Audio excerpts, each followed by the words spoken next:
มื้อวานนี้ก็ไปเที่ยวทั้งวันเนาะทุกคนบ่ได้มีโอกาสลงคลิปเลยเรา3คนก็กำลังสิไปรับตาน้องเพลงอยู่สนามบินเนาะออกจากบ้านตั้งแต่ตี 5 ครึ่งเนาะก็น้องเพลงหิวก็เลยแวะ Amazon ให้เพิ่นหาซื้อขนมกินเพิ่นก็ซื้อเค้กมากินหลายอยู่เดะทุกคนสงสัยหิวพอเฮารับตามาจากสนามบินแล้วก็มานั่งกิน KFC เนาะตาเพิ่นก็กำลังสั่ง KFC อยู่พอกิน KFC อีหยังเรียบร้อยแล้วเฮาก็มาแมคโครต่อเลยมาหาซื้อของเพราะว่าสิเป็นวันครบรอบวันเกิดน้องเพลงเนาะ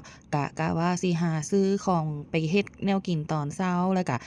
เลี้ยงเพลพระนำแล้วก็ซื้อพวกอาหารสดอาหารแห้งไปตุนไว้เนาะทุกคนเพลงเพิ่นก็สนุกสนานตามสไตล์เพิ่นหั่นแหละน้องเพลงกับยายการเพิ่นก็เข็นคนละคันกันเนาะยายการนี่ก็สิเป็นน้องสาวของตาน้องเพลงเนาะก็เปรียบเป็นแม่แท้ๆของโมเนาะเพราะว่าเพิ่นเลี้ยงโมมาตั้งแต่น้อยๆแถมยังมาเลี้ยงน้องเพลงอีกทีนี้น้องเพลงอยากได้ตุ๊กตาแม่ก็เลยมาหยอดเหรียญคีบให้เนาะทุกคน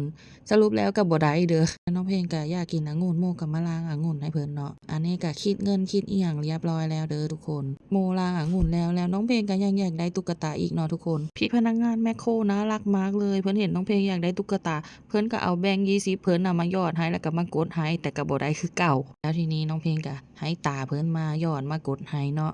โมก็อยากให้น้องเพลงได้เนาะทุกคนเอ็นดูเพิ่นน่ะเพิ่นก็แบบมีความหวังว่าเพิ่นสิได้ตุ๊กตา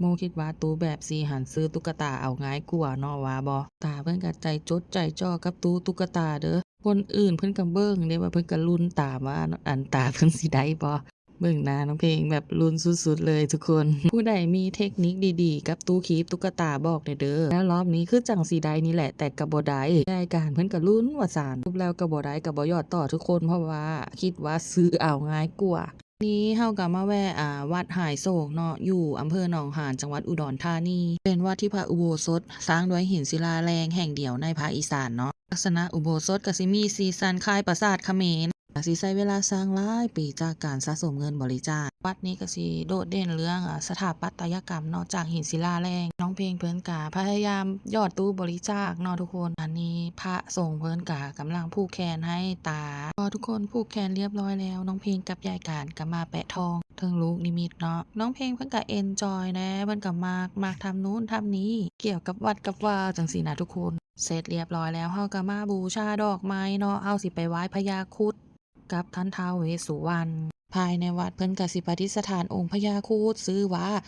องค์พญาครุฑปรเมศวรมหาราชพญาครุฑนี่ตามคติไทยโบราณเพิ่นเชื่อว่าเป็นพาหนะของพระนารายณ์มีอำนาจปัดเป้าสิ่งบ่ดีล้างอาถรรพ์ปกป้องคุ้มครองภัยต่างๆพอเฮาไหว้พญาครุฑเสร็จเรียบร้อยเนาะเฮาก็มาไหว้ท่านท้าวเวสสุวรรณต่อเลยท่านท้าวเวสสุวรรณองค์นี้เพิ่นก็แกะสลักจากหินศิลาแรงทั้งองค์เลยเป็นวัสดุเดียวกับที่เพิ่นสร้างอุโบสถเนาะชาวบ้านเพิ่นก็เชื่อว่าถ้าได้มาไหว้ท่านท้าวเวสสุวรรณอยู่วัดนี้ก็สิได้ขอพรเรื่องโชคลาภปกป้องจากสิ่งชั่วร้ายคุ้มครองจากสิ่งบ่ดีพูดผีปีศาจหรือว่าโชคร้ายต่างๆมื้อที่เฮามามันก็เป็นวันหยุดเนาะทุกคนรถก็หลายคนก็หลายแล้วอากาศมันก็ร้อนๆเนาะทุกคนถอดรองเท้ายางบ่ได้เด้ทุกคนเท้าพองจริงๆแล้วยางขึ้นไปเบิ่งซั้นเทิงได้เนาะทุกคนแต่ว่าไปบ่ได้ดอกเพราะว่ามันร้อนหลายแล้วมันก็ต้องได้ถอดรองเท้าเนาะแต่อีต้นน้องเพลงเพิ่นร้อนทุกคนไว้ถ้ามีโอกาสรอบหน้าเดี๋ยวสิถ่ายบรรยากาศทั้งเทิงมาให้ทุกคนเบิ่งเด้อสำหรับมื้อนี้ก็ขอให้ทุกคนอิ่มบุญไปนำกันขอบคุณที่รับชมจนจบเนาะซอยกดไลค์กดแชร์เป็นกำลังใจให้น้องเพลงนำแล้วเจอกันใหม่คลิปหน้าเด้อทุกคน